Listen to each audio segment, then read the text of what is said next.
Hi hello నమస్తే welcome to 100 TV. Allu Arjun గారు arrest అయిన తర్వాత ప్రతి ఒక్కరు కూడా పవన్ కళ్యాణ్ గారు ఎలా స్పందిస్తారు? ఎందుకంటే కుటుంబంలో ప్రస్తుతం డిప్యూటీ సీఎంగా ఆంధ్రప్రదేశ్లో తన బాధ్యతలు నిర్వహిస్తున్నటువంటి పవన్ కళ్యాణ్ గారు చాలా ఉత్కంఠగా సాగిన తర్వాత రీసెంట్గా ఆయన కొన్ని సంచలన వ్యాఖ్యలు చేయటం జరిగింది. సో ఆ విషయాలు ఏంటో అడిగి మనతో సినీ జర్నలిస్ట్ జగదేవ్ గారు ఉన్నారు, అడిగి తెలుసుకుంటారు. నమస్తే అండి. నమస్తే. సో ప్రస్తుతం అల్లు అర్జున్ గారు అరెస్ట్ తరువాత పవన్ కళ్యాణ్ గారు స్పందించడం జరిగింది అన్నట్టుగా వార్తలు వినిపిస్తున్నాయి.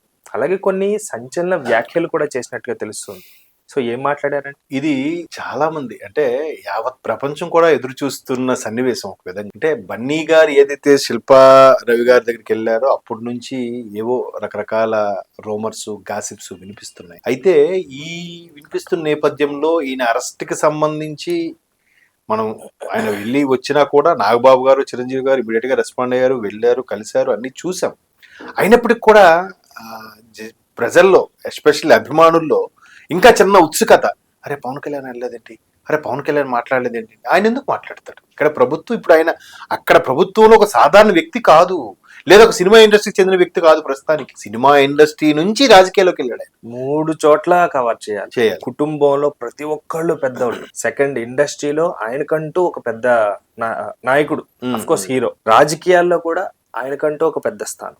3 కూడా సమన్వయంగా ఒకే తాటిపై నడిపించుకుంటారు రావాలి. అది కాకుండా 5 శాఖలకు మంత్రి, 5 శాఖలు, 1 కాదు 2 కాదు. అటవీ శాఖ ఉంది, నీటిపారుదలకు సంబంధించి ఒకటి ఉంది, తర్వాత పర్యావరణం సంబంధించి ఒకటి ఉంది, గ్రామీణ ఒకటి ఉంది, ఇలాగ మొత్తం పంచాయతీరాజ్ ఒకటి ఉంది. మొత్తం 5 శాఖలు ఉన్నాయి. ఈ 5 శాఖలను ఎప్పుడు సమన్వయం చేస్తాడు, ఎప్పుడు ఆయన మీటింగ్లు పెడతాడు, ఎప్పుడు పెద్దవాళ్ళతో మాట్లాడదు, సమస్యలు ఎప్పుడు చర్చిస్తాడు, ఇవే తలకు మించిన ఉన్నాయి. ఇవాళ ఆయన ఆ కడప సందర్భంగా అడిగి మాట్లాడుతున్నప్పుడే అభిమానులు, జన సైనికులు, ఫ్యాన్స్ ఓజీ ఓజీ అని అరిస్తేనే చిరాకు పడ్డాడు ఆయన. ఎక్కడేం మాట్లాడో తెలియదా, మీరేమి కార్యకర్తలబ్బా, మీరేమో ఫ్యాన్స్ అయ్యేలాగా మాట్లాడతారా? దానివల్ల ఆయన బదనామవుడే కాకుండా పవన్ కళ్యాణ్ ఫ్యాన్స్ అంటేనే వీళ్ళు పిచ్చోళ్ళరా అనే ఒక ముద్ర వేసేలాగా మాకు కూడా చాలా మంది మాట్లాడతారు కదా. ఎందుకంటే ఒక సినిమాలో పూరి జగన్నాథ్ గారు డైలాగ్ కూడా ఉంటుంది, ప్రతి యదవ పవన్ కళ్యాణ్ ఫ్యాన్స్ అని చెప్పేయడమే అని రాశాడు డైలాగ్ సంథింగ్ ఏదో సినిమాలో. అలాంటి ఇమేజ్ పాడయ్యే పనులు, ఇమేజ్ డ్యామేజ్ అయ్యే విషయాలు ప్రవర్తించకూడదని ఆయన ఎప్పుడు కోరుకుంటాడు. సో ఎట్టకేలకు ఒక జర్నలిస్ట్ అడిగిన ప్రశ్నకి బన్నీ అరెస్ట్ అంటే ఇప్పుడు అది సందర్భమే కాదు, పైగా అది సినిమా గురించి జరుగుతున్నప్పుడు దురదృష్టవశాత్తు ఒక మహిళ చనిపోయింది. సినిమా కన్నా పెద్ద సినిమా రియల్ లైఫ్ లో చాలా ఉన్నాయి కదా, సినిమాలకి మించిన సినిమాలు ఉన్నాయి మన దగ్గరే, రాజకీయాల్లో గానీ పర్సనల్ లైఫ్ లో గానీ ఇండస్ట్రీలో. ఆస్తి తగాదాల విషయంలో కూడా చూడండి, కోర్టు తగాదాలు మీరు ఒకసారి సివిల్ కేసెస్ కానీ క్రిమినల్ కేసెస్ కానీ మీరు దగ్గరుండి గమనించి చూస్తే మన కోర్టులకు వెళ్ళి ఒక్కొక్క కథ ఒక్కొక్క సినిమా తీయచ్చు, అంత అద్భుతంగా ఉంటాయి, అంత రియలిస్టిక్ గా ఉంటాయి. ఒక్క మాటతో మనోభావాలు దెబ్బతినేసి ఒక్కడికి ఎత్తు పై ఎత్తేసుకుంటా చాలా జరుగుతుంటాయి. సో ఇట్లాంటివి ఉంటుండగా దీని మీద డిబేట్, చర్చ అవసరం కాదు అనేది ఆయన అభిప్రాయం. సింపుల్ గానే హుందాగానే చెప్పాడు ఆయన. ఎక్కడ ఇప్పుడు అయినప్పటికీ పవన్ కళ్యాణ్ ఎందుకు రాలేదు, మొన్న చర్చలు జరిగినప్పుడు పవన్ కళ్యాణ్ వచ్చింటే బాగుండేది, లేదంటే బన్నీకి పవన్ కళ్యాణ్ ఫోన్ చేస్తుంటే బాగుండేది, లేదంటే అప్పుడు శిల్పా రవికి సపోర్ట్ చేశారు కాబట్టి వెళ్ళలేదు, ఇదంతా చిరంజీవి గారే చేయించారు, ఇంకోదంతా రేవంత్ రెడ్డి గారే చేయించారు, చంద్రబాబు నాయుడుకి ఫోన్ చేశారు. ఇందాక కూడా ఎవడో తమ్మునేల్ ఒకటి పెట్టాడు, ఏంటో తెలుసా, పవన్ కళ్యాణ్ గారు చంద్రబాబు గారికి ఏదో వివరిస్తున్న ఫోటో పెట్టి, బన్నీ అరెస్ట్ కి రేవంత్ రెడ్డికి మీరు చెప్పండి, బన్నీని ఇలా అరెస్ట్ చేయండి అని రేవంత్ రెడ్డికి మీరు చెప్పండి అని పవన్ కళ్యాణ్ చంద్రబాబు గారు చెప్తున్నట్టుగా టెక్స్ట్ పెట్టాడు. ఆడు తంబనైల్ తగలయ్యా, ఆడు తంబనైల్ కో వ్యూస్ కోసమో మరీ ఇట్లాగా దారుణంగా చిచ్చు పెట్టేలాగా బిహేవ్ చేస్తారా? సేమ్ వీడియో నేను చూసాను సార్. అయితే దాంట్లో ఏముంది, అల్లు అర్జున్ అరెస్ట్ చేశారంటే అవునా నాకు తెలియదే అన్నట్టు, అంటే సేమ్ వీడియో. ఇక్కడే అర్థమవుతుంది అంటే ఎవరు ఏ కోణంలో వాళ్ళ మైండ్ లో ఉందో అది ప్రొజెక్ట్ చేసేస్తున్నారు. చూడండి కదా, ప్రొజెక్షనే, డైరెక్ట్ ప్రొజెక్షనే పోర్ట్రే అయిపోతుంది. దానివల్ల ఇప్పుడు ఆ యూట్యూబ్ వాళ్ళు కూడా పూర్తి స్థాయిలో అన్ని భాషల వాళ్ళని రిక్రూట్ చేయడమో, లేదా ఏఈని ఉపయోగించి పూర్తి స్థాయిలో ఇటువంటి కామెంట్స్ అరే దీనికి ఆధారం ఏదరా, ఎట్లా తమ్ముళ్ళు పెడతావు అని చెప్పి ఏ ఆర్టిఫిషియల్ ఇంటెలిజెన్స్ క్వశ్చన్ చేయాలి ఇంకా యూట్యూబ్ ఛానల్ మీద. ఒక దాన్ని ఏమంటారు, చెక్ పెట్టేలా చేస్తే అప్పుడే వీళ్ళు తగ్గుతారేమో. అంటే ఏదో ఒకటి అలా అంటే దగ్గర నా ఛానల్ చూడడానికి వస్తారేమో అని. అలా చేయడం వల్ల ఏమవుతుంది, అమ్మా పులి కథ అవుతుంది కదా.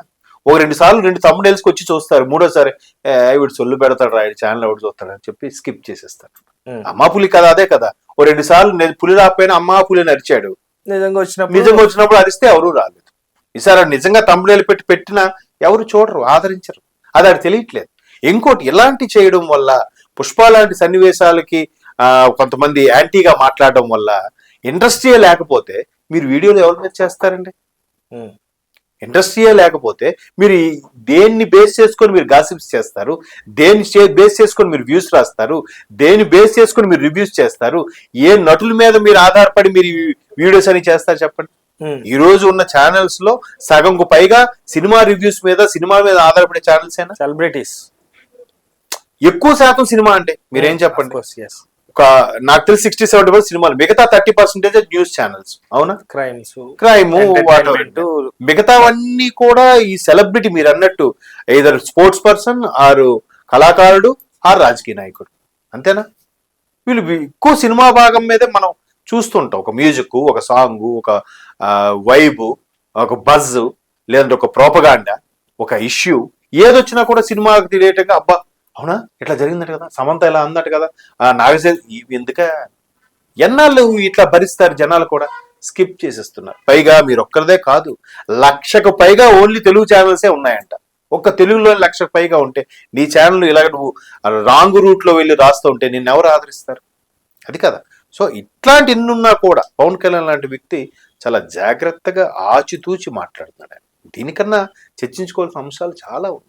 ఆ రోజు రేవంత్ రెడ్డి గారు సభలో మాట్లాడేందుకు కూడా చాలా మంది ఏమి విమర్శించారంటే, ఇంకా చాలా సమస్యలు ఉన్నాయి కదా, ఈ దీని గురించే చర్చించారంటే ఆయనగా చర్చించలేదు కదా. ఒక సభలో ఒక సభికుడు, ఒక ప్రజాప్రతినిధి అడిగిన ప్రశ్నకి ఈయన వివరణ ఇచ్చాడు అంతే. ఆయనగా ఎత్తాడు అనుకోండి మీరు అన్నట్టు, పోనీ కరెక్ట్ తప్పే అనుకోవచ్చు. ఆయనగా ఆ టాపిక్ ఎత్తలేదు. ఆయన పొజిషన్ లో ఉన్నప్పుడు పెద్ద హీరోకి ఇట్లాంటి ఇబ్బంది కలిగిన, లేకపోతే ఆయన వల్ల ఇబ్బంది జరిగిన వేరే కుటుంబానికి మాట్లాడడం అనేది సబబే.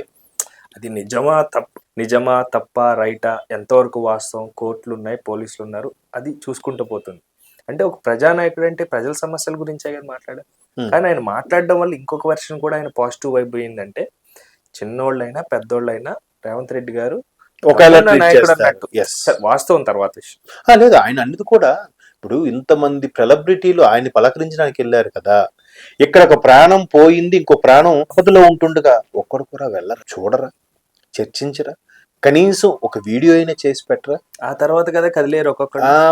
మరి ఆ తర్వాత కదలడం వల్ల ఏమనిపించింది, ముఖ్యమంత్రి గారు అసెంబ్లీ సాక్షిగా మాట్లాడింది వాస్తవమే, మ్యాటర్ కన్నా మానవత్వం చూపించండి అనేటట్టు నేను యాక్సెప్ట్ చేస్తాను. మ్యాటర్ గురించి నేను లేదు, అందరూ మాట్లాడేది కూడా మానవత్వం మీదే.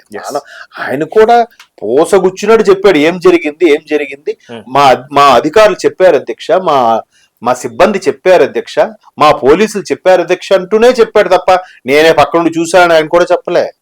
నా అధికారులు చెప్పిన దాని ప్రకారం, మా పోలీస్ వ్యవస్థ చెప్పిన దాని ప్రకారం జరిగింది అధ్యక్ష అని చెప్పాడు ఆయన. ఎంత చక్కటి వివరణ, ఎంత చక్కగా. మరి నిజమే కదా, ఒక్కరైనా వెళ్ళారా? తర్వాత మీరు అన్నట్టు అందరూ క్యూ కట్టారే, ఇదే పోనీ ఏ ఒక్కరికి ఆలోచనే రాలేదా? సో ఏంటంటే నాయకుడు అనేవాడు చాలా జాగ్రత్తగా మాట్లాడాలి. ఆ జాగ్రత్తగానే మాట్లాడాడు. ఇక్కడ డిప్యూటీ సీఎం గారు కూడా అదే మాట్లాడారు. ఇప్పుడు ఆయన ఏ మాత్రం ఏం మాట్లాడినా కూడా అక్కడ మళ్ళీ వైరల్ అవుతుంది. వైరల్ బన్నీ గురించి మాట్లాడడానికి పవన్ కళ్యాణ్ ఇష్టపడలేదు. బన్నీ గురించి విలేకరు అడిగితే పవన్ కళ్యాణ్ జర్నలిస్ట్ మీద సీరియస్ అయిపోయిన పవన్ కళ్యాణ్ బన్నీ గురించి ప్రశ్నించగానే జర్నలిస్ట్ మీద సీరియస్ అయిన పవన్ కళ్యాణ్ ఉంటుంది తమ్ముడు చూడండి.